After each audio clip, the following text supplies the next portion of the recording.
कोई ऐसा ही घेरा होता है जो शाम को मैं जिसमें मौजूद रहता हूं, और हाँ जी, और ऐसा ही घेरे के चारों तरफ जनता होती है। आज सेट मुझे बहुत अपने मन मुताबिक लग रहा है।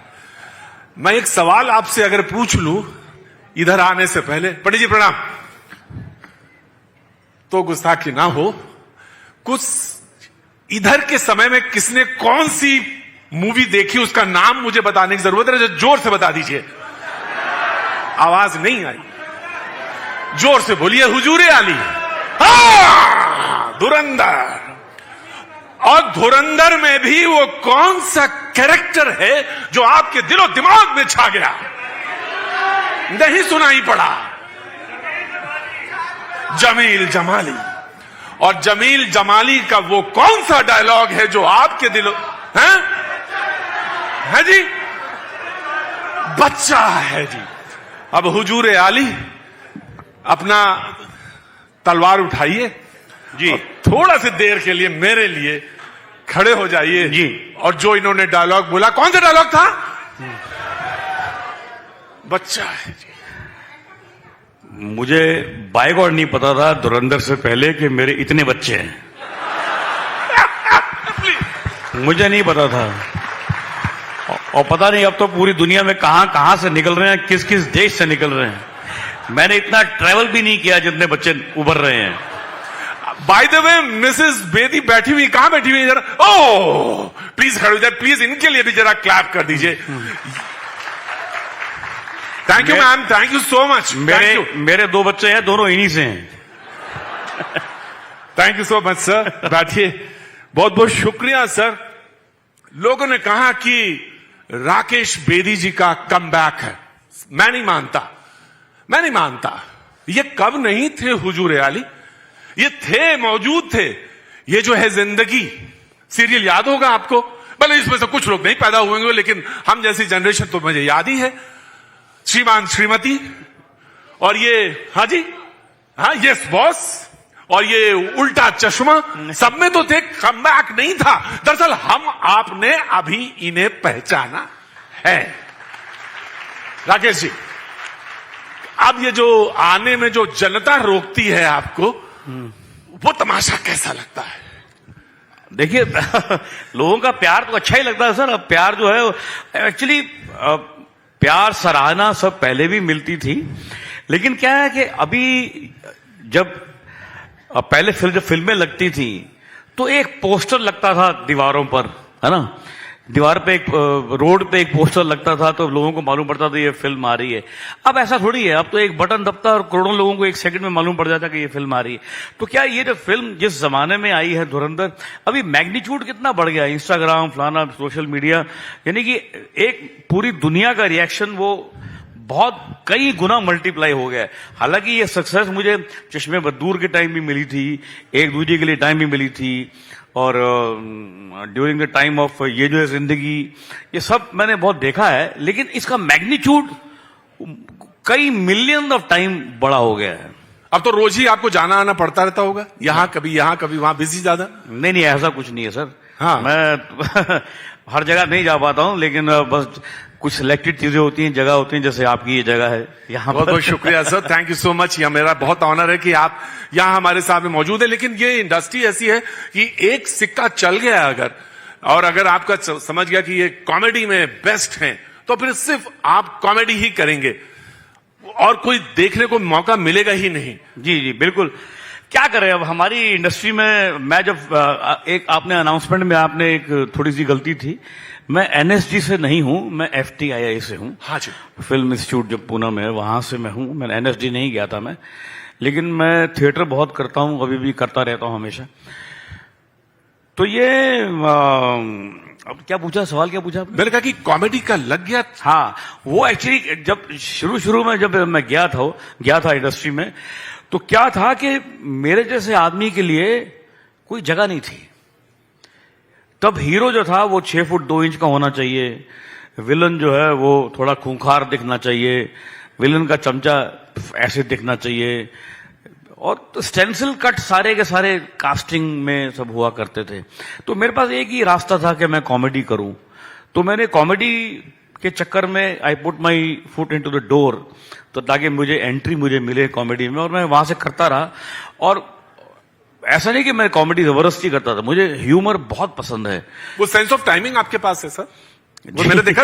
वो तो थिएटर की एक बहुत खास चीज है, जी, तो अगर वो नहीं है तो आप कॉमेडी नहीं कर सकते, और वो आपके पास गजब की है। आप सही कह रहे हैं, क्योंकि जब मैं एक्टिंग में सिखाता भी हूं, लोगों को बताता भी हूं कि आप सब कुछ सिखा सकते हैं, लोगों को इमेजिनेशन कैसे करना वो सिखा सकते हैं, डायलॉग कैसे बोलना वो सिखा सकते हैं, मेमोरी कैसे शार्प करनी है सिखा सकते हैं, लेकिन सेंस ऑफ टाइमिंग जो है वो आप किसी को सिखा नहीं सकते, वो धीरे धीरे धीरे नर्चर करते करते करते आता है, काम करते करते आता है। सर अब मैं आता हूं जमाली के पास, क्योंकि टाइम बहुत कम है और पूछना बहुत ज्यादा है। आपको पता था कि ये कैरेक्टर जो है ये थोड़ा सा ग्रे है, ये व्हाइट है, या इसके बारे में आपको पता था कि आखिर में जाके ये निकलेगा? आपको स्क्रिप्ट का पूरा पता था? और जब आप कर रहे थे तो सेट पे सबको पता था या कुछ लोगों को, या? नहीं, ये पता तो था, लेकिन जब मुझे पहले नरेट किया, 1 लाइन सुनाई आदित्य धर ने, उसके बाद मुझे स्क्रिप्ट भेजी, बाउंड स्क्रिप्ट भेजी, तो जब मैंने 2-3 बार वो पढ़ी, राइट सर, पढ़ने के बाद मुझे ये एहसास हुआ कि ये बड़ी टेंस फिल्म है, टेंस ही नहीं इंटेंस फिल्म है।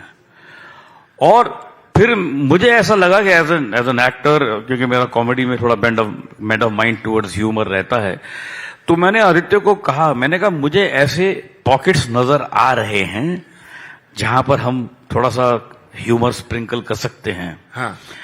तो मैं थोड़ा कोशिश करूं। तो बोले राकेश जी ऐसा कहना मुश्किल है, लेकिन आगे देखते हैं क्या होता है, अब करते करते जैसे आएगा। तो शुरू में थोड़े से वो रिलेक्टेंट थे, लेकिन बाद में उनको भी मजा आने लगा। हाँ। और मुझे भी मजा आने जैसे लगा। कहां पे था वो, किस चीज से आपने स्प्रिंकल किए, जहां पे आप उसको मॉडिफाई किया या आपने अपनी तरफ से ऐड ऑन किया? Your buttocks are very white.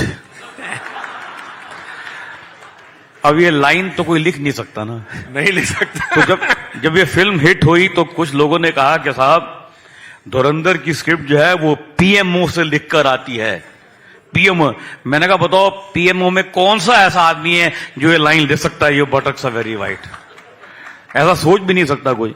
तो ये तो उस समय करते करते, बिकॉज अच्छा मजे की आपको बात बताऊं सर, जब मैंने ये लाइन बोली थी जी, तो जहां पर ये सीन हो रहा है, वो पाकिस्तान के राष्ट्रपति बैठे हुए हैं, साथ में संजय दत्त का कैरेक्टर भी है, अर्जुन रामपाल भी हैं, तो पीछे ना कोई तालाब था, अच्छा, ना कोई बतख थी। अच्छा। तो जब मैंने लाइन बोल दी, तो मैंने लाइन बोल तो दी, तो सब लोग हंसे। मैंने कहा लेकिन अब तुम्हें आदित्य एक बात प्रॉमिस करनी पड़ेगी। बोला क्या सर? मैंने कहा तुम्हें पोस्ट प्रोडक्शन में पीछे एक पॉन्ड भी डालना पड़ेगा, उसमें बतखें भी डालनी पड़ेगी। तब ये लाइन जो है, अच्छा लाइन पहले आई और हाँ, सीन क्रिएट बाद में किया, क्योंकि लाइन इतनी अच्छी थी। आदित्य ने कहा I can not let this line go, I will create a pond for you for this line and I create the ducks behind, ताकि ये लाइन कारगर नजर आए। क्या बात है, ये होती है कभी कभी कुछ चीजें बनती हैं, ऐसे बन जाती हैं जी। लेकिन आपने कहा कि आदित्य और फिर प्रॉमिस। मुझे याद है कि रवि जी ने कहा कि अगर फिल्म 1000 करोड़ पहुंचे तो 500 करोड़ तो राकेश जी की वजह से हो जाएगा। मैं जानना चाहता हूं, तो फिल्म का तो करोड़ों में बिजनेस हुआ, 1000 के ऊपर क्रॉस कर गया। जब इतना बड़ा बिजनेस हुआ तो क्या आदित्य जी ने आपको बुला के कहा भाई जो प्रॉमिस था वो तो दे रहा हूं, लेकिन उसे एक्स्ट्रा भी देता हूं, क्योंकि what a character you have played? देखिए सर, मैं अगर यही काम हॉलीवुड में कर रहा होता जो मैंने अपनी लाइफ में किया इतने साल, तो मैं बहुत अमीर आदमी होता आज। क्योंकि वहां पर क्या है कि आप काम करो तो आपको महीने के महीने चेक आते रहते हैं। हमारी बॉम्बे की इंडस्ट्री ने हॉलीवुड से और बहुत कुछ सीखा है, लेकिन ये चीज जानबूझ के नहीं सीखी, और सारी टेक्निक लेकर आए, हर तरह की टेक्निक लेकर आए हैं, कैमरे नए नए लेकर आए हैं, टेक्निक लेकर आए हैं, हर तरह का जो भी आजकल मॉडर्न है वो लेकर आए हैं। लेकिन ये बात क्यों नहीं लेकर आए कि भैया एक्टर को लाइफ लॉन्ग पैसे मिलने चाहिए? आज देखिए जितने वो आपके फ्रेंड्स के एक्टर हैं, फलाने एक्टर हैं, या जो भी हमारे इंडियन एक्टर भी जिन्होंने एक भी हॉलीवुड की फिल्म की हो, उनको जिंदगी भर चेक आते रहते हैं। हमें कुछ नहीं मिलता, हमने बस एक बार जो हमने कमा लिया वो कमा लिया। लेकिन आपकी जो आपका सवाल है कि रणवीर सिंह ने यह कहा था कि अगर ये फिल्म 1000 करोड़ करेगी तो उसमें 500 करोड़ का श्रेय राकेश बेदी का होगा, वो एक मेटाफर है सर। वो एक एक उनकी उदारता है कि इस फिल्म में राकेश बेदी ने बहुत अच्छा काम किया, उन्होंने मेरी तारीफ की एक तरह से, मैं इसको ऐसे लेता हूं। तो और मैं सर माफी चाहूंगा, मैं आपको रोक रहा हूं, ये गलत है, इंटरव्यू में बीच में नहीं रोकना चाहिए क्योंकि टाइम बहुत कम है। जब ये बोल रहे थे तो आप सारे लोग थोड़ी देर के लिए हंसे, कुछ लोग, और मुझे फिल्म मेरा नाम जोकर का वो सीन याद आ गया जो जोकर अपनी जिंदगी की व्यथा बता रहा था और लोग तालियां सर्कस में बजा रहे थे।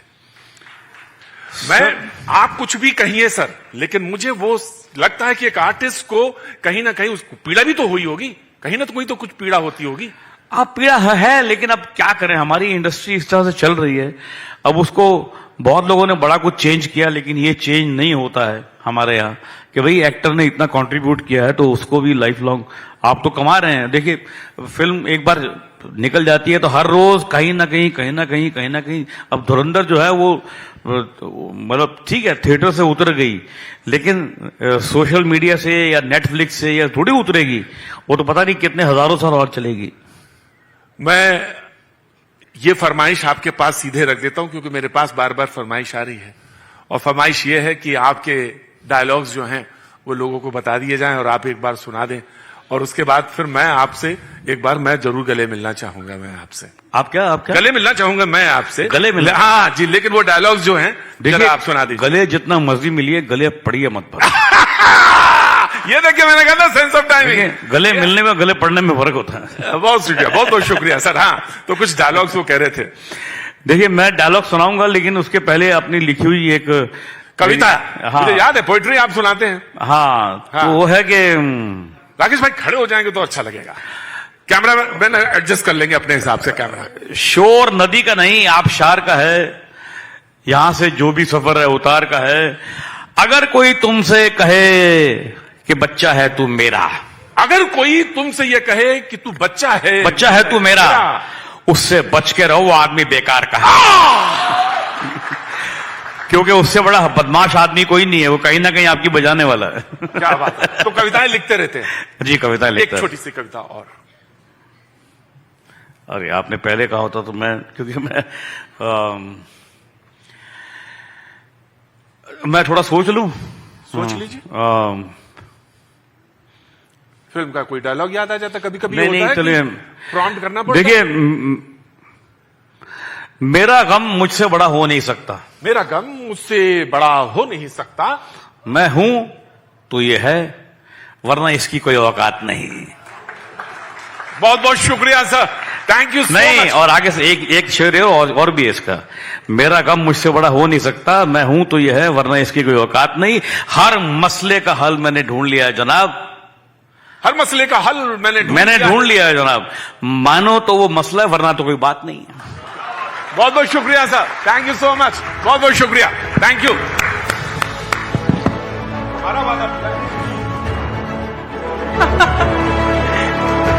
गले मिल के ही जाएंगे।